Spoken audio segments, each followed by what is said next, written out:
super excited just to really get started. So, hello, I'm Zuri, and this is The Creative's Purpose. All right. Hey, everybody. Welcome back to The Creative's Purpose. And I'm excited for this interview. I'm so excited to be talking to Joel Bosh today. Y'all, Joel is a location manager for so many of your favorite movies. He is a music producer, he's an artist, and he has done so many amazing things. You all that are watching, welcome Joel Bosh. I will also add, he's also my cousin, but he was cool besides that. So hi Joel, welcome. Hey Zuri, Zuzu, how you doing? Having me on? Yeah, So glad you were able to be on here. It's always cool when you see your family doing amazing things, but I'll be honest, sometimes we just kind of like take for granted that our family is doing amazing things, but we never ask them like, how did you get started in this? How did you even get on this journey? So that's what I really wanted to sit down and ask you about. Like, you have been in the film industry for a while. Can you tell me how you got started in doing location management and all those things? I got into the film industry when I moved to Atlanta back in like 2013. I think back in 2013, I was sitting on the couch at my mother's house, debating, on music and a bunch of other stuff and party promotions. And I met a guy. Actually, I met a guy. His name was Shakim Comprere at a basketball game. At a Heat game, and he's actually the producer of a show called Single Ladies 3, and he told me if I moved to Atlanta, he'd give me a job. So I'm sitting on the couch thinking about that. I'm like, man, I got a whole job in Atlanta opportunity that I could go get Yeah. out there, but I don't have a place. I don't really know anybody. I know some people, but I don't have a place to stay. So I called my cousin, my other cousin, Jabbar, Hmm. told him I'm coming down. Can I sleep on your couch? Listen. So I came here and I got on as a production assistant for Single Ladies 3 and a bunch of other shows. And I really just went from show to show being a production assistant. And then I did actually transportation. I was a driver and I did electric work, and it rolled over into locations. Mainly, it kind of got into locations 'cause I didn't really like being on set all the time. Hmm. Being there, like once I got there, it was like, okay, I'm here. What else? And I didn't really like just sitting around, waiting on hand and foot on actors and stuff like that. Hmm. One of the managers on the show, one of the location managers on the show, asked me to do locations, and it was really just about, getting permits and parking. That was Hmm. kind of how basically finding like parking space, parking and logistics for the shows that I was working, and then that just turned into a bunch of other stuff, like on and on. Another show asked me to do locations, and another show, and another show, and I worked my way up from a production assistant basically to a location assistant to a assistant location manager to a key assistant location manager to a Hmm. manager, and I still kept doing music and messing around on the side. So that's how I got into location management, into the movie industry, and into location management specifically. Tell us about some of the projects that you worked on, because I said right before we started, I'm like, let me pull up your IMDb, and whoever's watching this, you all can write in the comments what IMDb means, because I don't know. I just know he has one. Yeah, But you've worked on some amazing projects. yeah, I have. Listen, it surprises me too. I've worked on, since I've been out here, close to 50, more than 50 TV shows, movies, and pilots. So I've done so many things. I've been blessed to work on so many shows. Things like American Soul that was on BET, the Tomorrow War. That was a big movie that came out about it in 2020, 2021. Mm-hmm. I'm currently working on a show. It's called On Smoother Dirt, Mm-hmm. biopic of Ernie Banks, who was the first African American baseball player for the Chicago Cubs. Mm-hmm. and I've done like basically show to show. This is how I eat. So this is Mm-hmm. for a living. So Yeah. I need the shows. I work a lot. You know what I mean? From one show to the next. So I got to keep them checks coming in. And Listen. show in Atlanta is like the perfect market. It's hundreds of shows filming out here every year. Tell me about what like a typical day in the life of being a location manager is. Well, today, not today. We were actually off today because it's President's Day. But a typical life right now on this show, I'm actually the key assistant location manager on this show in particular. But a typical day for me right now, I'm a scout and I do location management. And scouting is basically finding the location for the movie. Mm-hmm. So a typical day for me is waking up, taking my daughter to daycare, getting her ready, kissing my wife on the cheek and all that, Mm-hmm.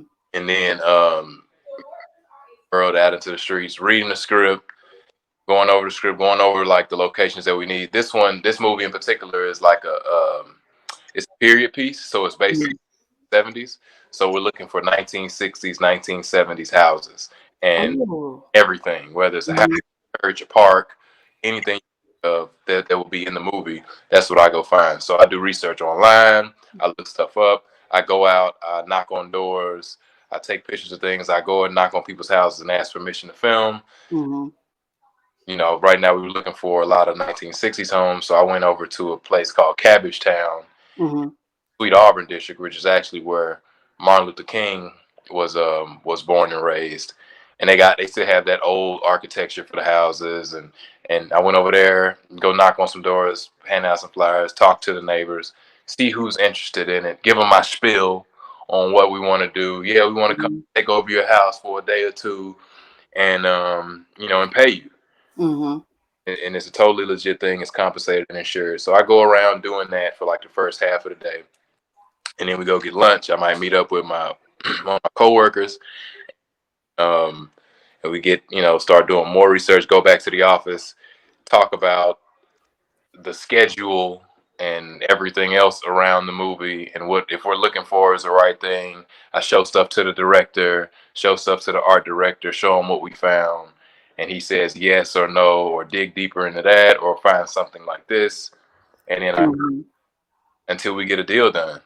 Once we get all of the stuff in place, then we start getting agreements signed and stuff like that. So that's really it. Like at the end of the day, we're just talking about stuff at the office and just trying to make sure our plan is right. Then I go back home and I probably get a workout in and I do it all over again the next day until we start filming. Right now we're in pre-production. Okay. Thing is Everything is just like talking and reading and doing paperwork and research and just making sure everything is, ramping up to get ready for when we have 100 people. Right. Now it's probably 20, 30 people in here Mm-hmm. really working for the company. So then is that where the permits part comes in? Yeah. So you start making. I got a relationship with the Atlanta Film Commission, the Atlanta Film Office, and depending on where they want to film, sometimes you don't need a permit. Sometimes if it's private property and you're not in the street or on the street, you Mm-hmm. need a permit. If you're filming on on public property, Atlanta property, then you will need a permit. And you reach out to the office, whether it's I can call them up like, hey, yada yada yada. But even after that, you still have to fill out a lot of stuff online, and it just depends on where you're at. If you're in Atlanta, if you're in Cobb County, Gwinnett, Clayton, every Mm-hmm. county or every city has its own process for getting permits. And it comes down to like paying and hiring police or fire safety and getting lane street closure, stuff like that. Mm-hmm. So Well, that's really cool, and I'm asking these things because I know different people are interested in getting into the industry, but it's like how, what part, what are the different roles that they can play, and this is something. Even in talking to you, I'm like, man, I didn't know that so much went into securing these locations, these beautiful locations, these specific type of houses for these movies, like movies or shows, because that kind of helps set the tone Yeah, for the show. yeah, it does. You know, the movie. One of the movies that I just came off of is called On a Wing and a Prayer. It's a movie about a pilot, Mm-hmm. and it'll actually be out in August. In August, it's Yay. Quaid and Heather Graham, and it's about a pilot. So we need an airport. You know, Mm-hmm. ended up finding um, uh, manager actually on the show. His name was David Luce. He ended up finding the Fulton County Airport, Charlie Brown Field is what they call it. And then you start striking up a deal and talking to them on a daily basis because I mean it's still an airport. They still have their regular business schedule. It's Mm-hmm. trying to navigate our way through that and you know fit in there ourselves, put our little 2 cents in and put our bid in, and you start talking about pricing, you start talking about scheduling, you start getting all the no's out of the way now. Like, no, Mm-hmm. this, you can't do that. What can we do? We want to bring 100 people over here. What's security like? What's police like? So you really just got to strike up as many conversations as you can, and then know the ins and outs of filming and how and timing and how crews work and stuff like that and unions work, so you can get through it smoothly. Mm-hmm. And it's really just staying on top of things. Yeah, you got to get an airport, and the other house is like a house that we had was a mansion. So we went out and found a mansion that was in Covington, Georgia, and Covington is actually where they film shows like In the Heat of the Night, Mm-hmm. Vampire Diaries.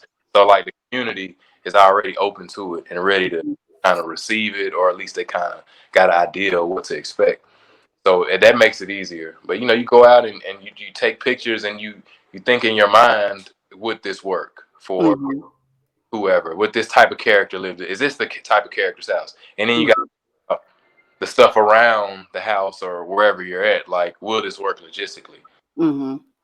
Can 200 people come and take over this with 20 trucks for a week? And park and have basically like a small town, a small village where people are going to work every day, eating. Mm-hmm. Stuff for catering. We do stuff for parking. We do stuff for permits. It's a lot that really goes into locations. It's pretty much everything around the actual place that you're filming. Yeah. You know, even though you do want the house, the facade of the house, like the outside Mm-hmm. house that he lives in, but all the stuff that behind the camera or around is really what I'm kind of involved in, and just making sure that we get in and we get out smoothly, and then Mm-hmm. while we're there, and we leave a good rapport so we can come back and do it again. You know. So, how has working with location managing and scouting and all those things, how has that influenced you being a music producer? Because I know that you've been doing that for a while too. Yeah, it actually it gives me a lot of time in my car, right? So Mm-hmm. I'm always driving around looking for something. Mm-hmm. So I listen to a lot of music. I listen to a lot of podcasts. I listen to a lot, and I was already into music, so it gives me time to like write, write lyrics or write ideas down while listening to certain things, and just really like dig into my own like thought process and what I like to hear and Mm-hmm. what sounds good. So and it gives me a lot of time. When I first came out here, I was submitting. I was still heavy into the music as far Mm-hmm. as my artists and stuff like that, and I was submitting music to the sound department and trying to get it on shows. Yeah. And I still do, Yeah. not as much, but it gave me time, and then just being close to these guys, like being close, being able to talk to Big Boy because we're filming at Stankonia Studios. Mm-hmm. Try to get a meeting with him, and being able to talk to the guy that got me into the business is Shakim Comprere. He's actually co-owner of Flavor Unit with Queen Latifah. Okay. So just being able to bump shoulders. Sometimes it's not always about like the best music, but it's Mm-hmm. and who's the smartest to get the music played. You know what I mean? Yeah. It's a that kind of like a sing and dance kind of thing. Like, Mm-hmm. I don't want to just hit people over the head with music, like, oh yeah, music, music, music, music. I want people to get to know me, figure out who I am, and they be like, "Oh, he does music too." Mhm. You know what I mean? Let's check it out. You know, so it allowed me to come to Atlanta because that's why I came out here initially, just to do music. Mhm. This is gonna help me do more with production and music. Mhm. But I just stayed in the movies and TV, Mhm. and they go hand in hand. Yep. I just was working on a show with Jamie Foxx. Mhm. And I met him, and he's super cool. I told him about my music, and he's like, we're gonna link up, or we're gonna do that. So it's a lot of those kind of conversations. Mhm. I'm no longer trying to, you know, I'm no longer trying to become an artist, like an unknown artist. I want to do it the smart way, Mhm. smarter way, and figure out ways to tap in to like a higher power with the music. Mhm. Instead of just trying to play it at a smaller level. I want to meet the guys who are really doing it, Yeah. and they can tell me something that'll help me advance that. Because I'm doing fine. I'm doing good. So it's just one thing at a time. But that's how I keep my music relevant.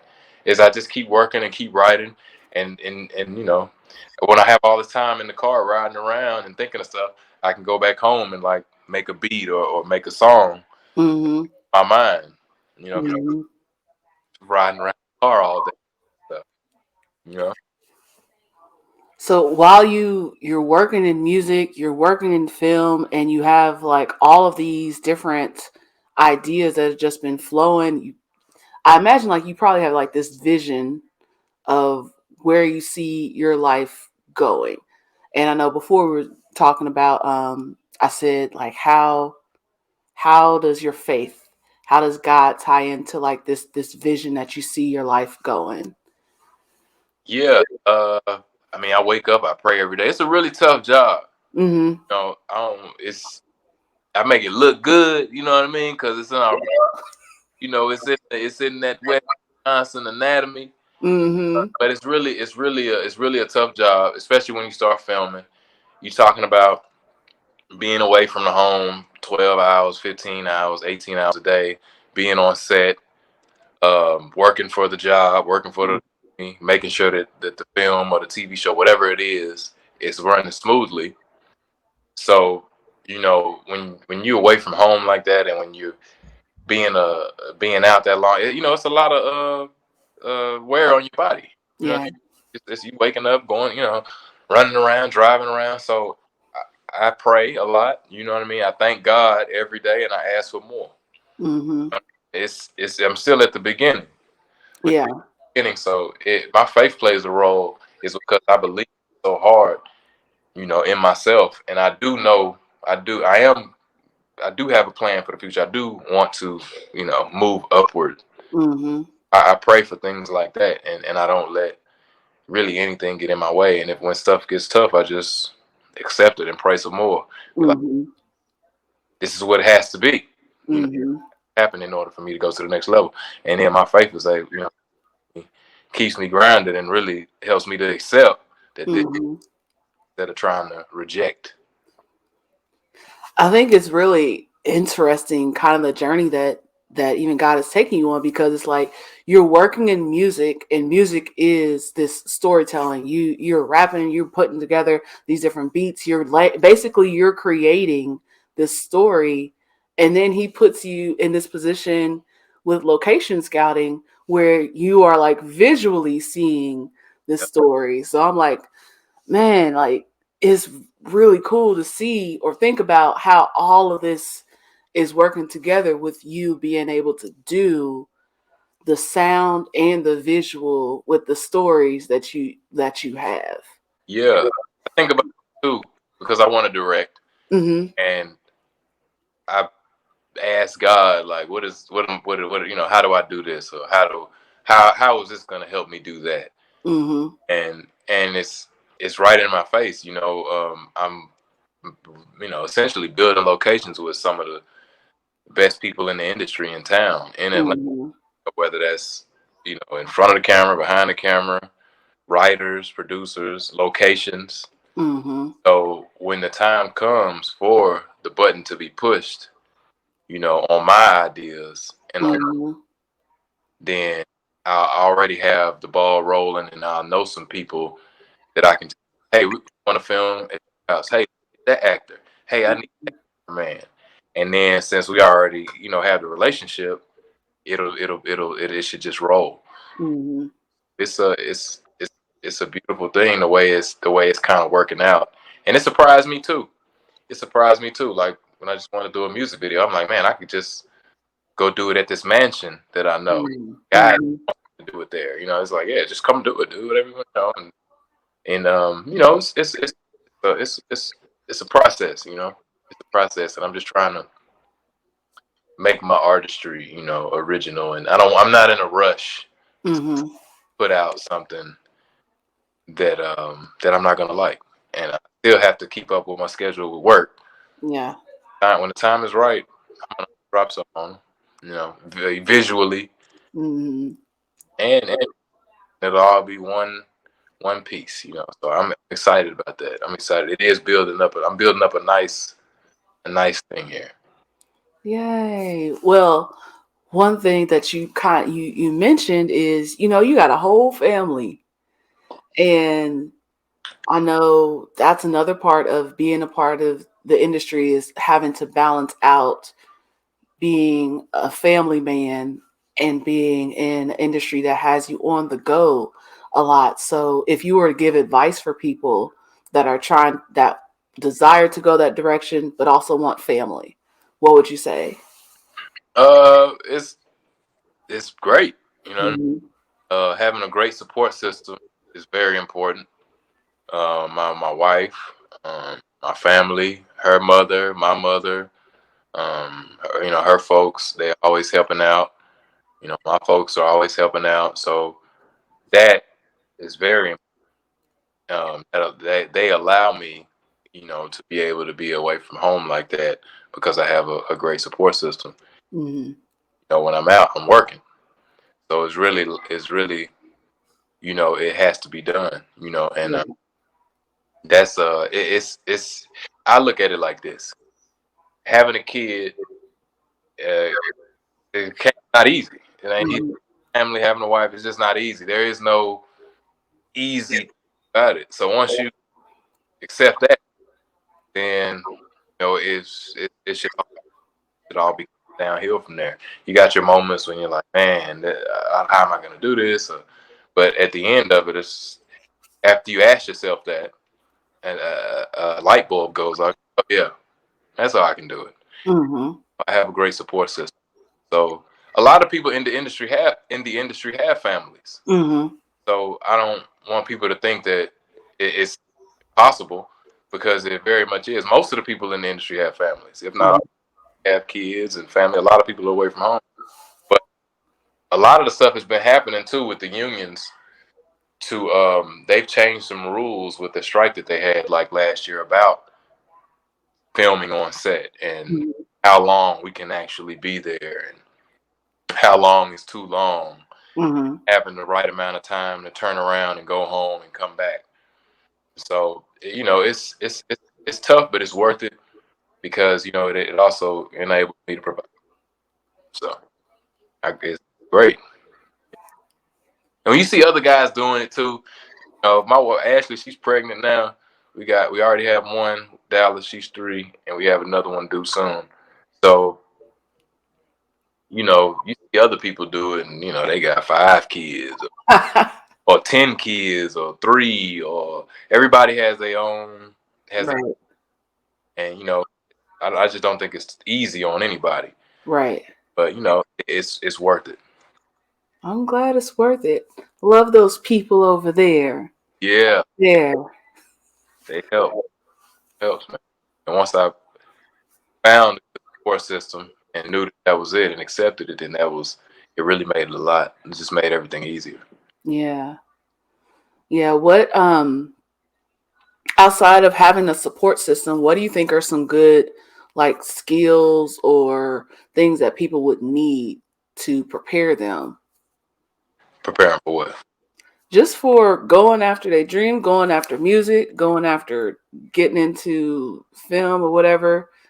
Uh, Because, you gotta be willing to do what you want to do. mm-hmm, You gotta be willing to take it on the chin. Um, Music, you gotta have thick skin, and you gotta be persistent. You have to be persistent. I think that's like the main thing with every mm-hmm, consistent. Consistent. You can't really lose faith. If you really want to do something, nobody's gonna do the work except you. mm-hmm, That's what a lot of people have to accept, no matter what you try to do. Nobody's gonna get up and run that mile for you. Nobody get up and make you drive an hour away just to go meet somebody, for 5 minutes. mm-hmm. Like that, and that's part of the work. That's just a part of the thing that you have to do. You know, it's a lot of small things, Yeah. big things, but nobody's gonna do it for you. Mm-hmm. That's like um, the main to keep pushing and keep pushing. It doesn't stop. It doesn't stop. You just got to keep pushing. After this show, what's the next show? Right. There's another one hiring. There's another one, or do your own thing, or do Yeah. your own event. Nobody's gonna make you do it, and that's the part that I think a lot of people have to accept. If you want to do it, you gotta go. You gotta. You have to be to make yourself. Make yourself that guy. You got to turn yourself into that guy. Yeah. Even if somebody puts it on you, like, oh yeah, you're the guy now. You still got to be like, okay, I'm the guy now, and Right. out and do what you got to do. Listen, you over here, you talking to me. I'm like, okay, I gotta just do what I gotta do. I You gotta be gotta, consistent. and it's not. It's not easy. But if it was easy, then everybody will do it, and Right. wouldn't be. It wouldn't be, tight. It wouldn't be like a nice individual accomplishment for you, because everybody. Right. Yeah, it's tough, man. It's tough. You waking up 3 in the morning, sometimes 4 in the morning, driving across town, staying away all day, keep moving, taking 1,000 phone calls, Mm-hmm. you know. But you just know deep down that's where the faith comes back in. It's like, well, this is gonna work. I'm doing, Mm-hmm. and the money helps. Mm-hmm. So the money is a motivation too. Like, oh yeah, I'm gonna pay for this. Right. You know what I mean? How much is that again? That's yeah. I do. I can do that. I can do that. Yeah. Well, I want to And close this out. Go ahead. patience too. You gotta have patience.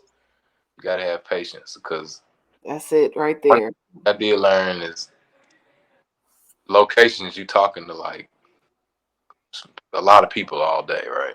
Oh, we're going here. We need this. We need that. We just left from there. Can you get this? Can you get that? So sometimes I find myself taking like 10 people will call me in 3 minutes. You know what I mean? Like, oh yeah, Joe, and texts and emails and just don't be overwhelmed. Yeah. You know what I mean? You're still one person. Don't be overwhelmed. You can get back to everything. You can do everything you need to do. Don't be overwhelmed and like have a panic attack or go crazy because everybody's trying to reach you at the same time. It's like, okay, well, that's a good thing. Yeah. Now I just back to each one of them accordingly. And that makes it. When you have moments like that, it's like, oh, oh man, this is I see. You know what I mean? And you got to keep a level head and not curse somebody out or something crazy, and don't. It doesn't really matter. You got to think about you got to control your energy and what is really important. You can't be out here giving away your energy to Yeah. like what you know what I mean? Because everything is not going to go right. Right. Everything is not going to go smooth. You do get cussed out. Mm-hmm. Things do go wrong, but when they do, you know, are you gonna stand up? Are you gonna kind of just tuck your tail or go crazy, Mm-hmm. have a panic attack and break down? Because that stuff happens. to people, so Yeah. you gotta really just be patient, know deep down that this is what it's gonna take, and I can, you know. Listen, this is encouraging to me. It's crazy. I have an audition tomorrow. So I'm over here like, okay, we're gonna do it. We're gonna be patient. We're gonna be focused. And we're just gonna take it to the chin, like my cousin said. Yeah, you've been doing your thing for a long time. Listen, it's not an overnight success type situation, but Uh, from what I've heard, it takes overnight successes are actually over years and successes. you don't want it overnight anyway. Right, Get it overnight, it might not, it ain't gonna last. right. Unless you could get it tomorrow, and spend it in a couple months. You don't Hmm. have any foundation of how you got there. The overnight really can hurt more than it can help you. And then with the brick by brick approach, Hmm. you can see yourself building. You can build something. Okay, that's that, and it you have more foundation and just stronger foundation. So you don't really want to open anything overnight. It's actresses. I think it was Viola Davis. I want to say Viola Davis or the other lady. Can't think of her name, but she was an extra for years. Hmm. I might be wrong about Viola Davis, or it was either her or the lady from Hidden Figures. I can't think of her name. Hmm. She was an extra for you know a year, like 10 years. Yeah. And then one day she got a chance, and then she has a career, and she was already the whole being on set, producing film. She's already used to it. Hmm. It won't really shock her, when things aren't going her way after she gets on, so to speak. Hmm. You know? So it's just, I think it's a blessing to be able to build something up and Hmm. keep it. I'll be able to run this race for a long time. Yeah, because you started the work early and weren't afraid of doing the jobs Yeah, you were given. and then I know the jobs now too. Yeah. You can't tell me something like you can, but it's like, oh, you go do this, you go do that. I can delegate Hmm. because I know the jobs, I know the roles. I know Hmm. this person, that title is supposed to be doing, so I can tell them what to do, be there, you know, whatever, supervisor, manager, or partner, or whatever. But I know the job, so that helps me move up because I Yeah. have people working. Yeah. Yeah. I know the Bible talks about not despising small beginnings. It's like, Uh, 'cause it's real. uh, yeah, you know, yeah. I used to pick up pecans, outside of the house and for $5 when I was a kid. Wow. So I know how much pecans cost per pound. I know what it takes. I know pecan trees are worth something. Every, Hmm. go get some money out. Like so, it's a lot better. And the guys that are really doing it, they've been doing it for years. Yeah. The guys that are really in the industry, really in the business or whatever it is, they've been doing it for years. The new guys that get quick or blow quick, you know, that's like tech industry. So you're able to, you can do so much. I don't. This is an old industry. The industry is not new. The music industry is not new. Hmm. Guys that have been doing this, and I look up to them, and I'm trying to get advice from them. And on the right moves to make. I can them look at their family, and they might say, "Hey, you might need to go do this or go do that." I'll take the advice. Yeah. Because they've been doing it, and I can. Yeah. You know what I mean? And I'm not afraid to take advice, and I'm not afraid to be told what to do. I don't have a problem with that. A lot of people have a problem with somebody telling them, "Hey, go do this. Hey, go do that." Yeah. And then it's like, so I'm like, okay, what else you need? What else you do? I can do this. So I just try to stay level headed like that, and don't think that any job is too small for me, and or too big. Because when you break it down, it's like it's just a bunch of small things you got to do to Yeah. to really be effective.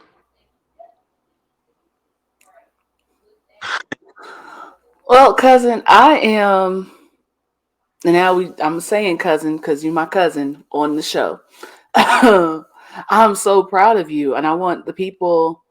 If you want, share your social media. If your social media is public, Yeah, share where the people can find you if they want to hear some of your music, where they can find you there too. yeah. You find me on Instagram. I'm on Instagram, Joel Bosh. My name is Joel Bosh, JoelBosh. Instagram, Facebook. My website is joelbosh.com. I just put out an album. It's a 3-song album, but the single, as you would call it, and it's on iTunes and Spotify. So if you put my name in that as well, Joel Bosh everything. All right, and some songs will pop up, and you could follow me and see what I'm doing on a daily. I got my YouTube page is it's already, and yeah, those are my socials. I'm on that. You hit me up or you want to reach out, I'm right You're doing amazing things. It's awesome to be able to actually watch something and see your name in the credits. Like, that's super dope. there. It is. And for everyone that's watching, I will have all those areas that you can find him, but you're going to see him because he's doing dope stuff. Yeah, So, and I thank appreciate you. because I see you too for everything that you're doing, and I want to congratulate you too on all your success and your future endeavors. Thank you. Thank you. Thank you. And I appreciate you having me on your podcast, and I love it. I love you. So I Yes. Love you too, cuz. let you know everything that you're doing, and keep pushing because that's it's beautiful. Listen, this it's literally all you could do. You push and you rest. You Yeah, push and you rest. Like, that's it. yeah, right. And eventually you got a breakthrough. Right. Eventually that breakthrough happens. You Yep. sit that work. Mm-hmm. This is it. This is my house. You know what I mean? Like this is where I live now. This is my life. Mm-hmm. Awesome. So I think that's the beauty of all of everything like that we do now. Working for working for the future is when you sitting down. It's tough. It's hard. And you look up. You're like, oh yeah, that was worth Yes. That's right there. It was worth it. it. Yeah. That's like the statement you working towards saying is like, it was worth it. Right. And then it's like you reach one level, and it's like going after something else. Go. They would say it was worth it. As soon as you sit down, you're like, oh yeah, let me go do this now. Mhm. So it's that's why we're here. That's our creative purpose. Mm-hmm. You Come know, on, you better tie it in. our creative, we gotta know that we're here for something. So just gotta figure it out and tie it down and make it our and claim it. Yes. Claim it. Mm-hmm. It's here for us. Yep. Yep. All right, y'all. We'll check out all things connected to Joel Bosch's in the description box below, and check out this episode, the next episode, the previous episode, whatever it is. But thank y'all so much for watching, and bye. Peace.